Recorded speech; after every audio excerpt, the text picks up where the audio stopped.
ജിമ്മിൽ പോകുന്നുണ്ട്, വർക്കൗട്ട് ചെയ്യുന്നുണ്ട്, ഞാൻ ഡയറ്റ് ചെയ്യുന്നുണ്ട്. എന്നിട്ട് രാത്രിയിൽ ഒരു 12:30-2 മണി ഒക്കെ വരെ റീലും സ്ക്രോൾ ചെയ്ത് ഇങ്ങനെ ഇരിക്കും, ഉറങ്ങത്തില്ല. അപ്പം എന്താ സംഭവിക്കുന്നത്? ഈ രാവിലെ നിങ്ങൾ കഷ്ടപ്പെട്ടതിൻ്റെയൊക്കെ റിസൾട്ട് അവിടെ തന്നെ പോയെന്ന് കൂട്ടിക്കും. കാരണം എന്താണ്? ഉറക്കത്തിന് അത്രയും ഇമ്പോർട്ടൻസ് ഉണ്ട്. ആരും ഉറക്കിപ്പോൾ വലിയ കാര്യമായിട്ട് എടുക്കുന്നത് തന്നെയില്ല. ഇത്ര മണിക്കൂർ ഉറങ്ങുന്നതിനെക്കാട്ടിലും ഏറ്റവും വലിയൊരു ഇമ്പോർട്ടൻസ് ഉള്ള കാര്യമാണ് എപ്പോൾ ഉറങ്ങുന്നു എന്നുള്ളത്. 10:30-11 മണിക്ക് നമ്മൾ ഉറങ്ങിയിരിക്കണം.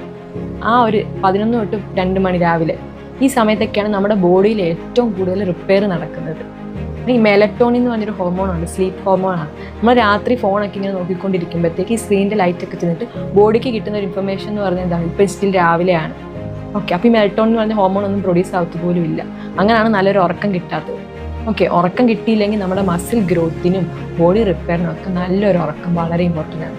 സോ അത് ഇഗ്നോർ ചെയ്തിട്ട് നമ്മൾ ഈ ബാക്കി കാര്യങ്ങളൊക്കെ ചെയ്തിട്ട് അവിടെ തന്നെ ആ ഒരു റിസൾട്ടൊക്കെ വേസ്റ്റ് ആവുകയാണ്. ഓക്കെ, അപ്പം നല്ല രീതിയിൽ നമുക്കൊരു വെയിറ്റ് ലോസ് ജേർണി സ്റ്റാർട്ട് ചെയ്യണമെങ്കിൽ ഉറക്കത്തിനും അതിൻ്റേതായ ഇമ്പോർട്ടൻസ് ഉണ്ടെന്ന് മനസ്സിലാക്കുക.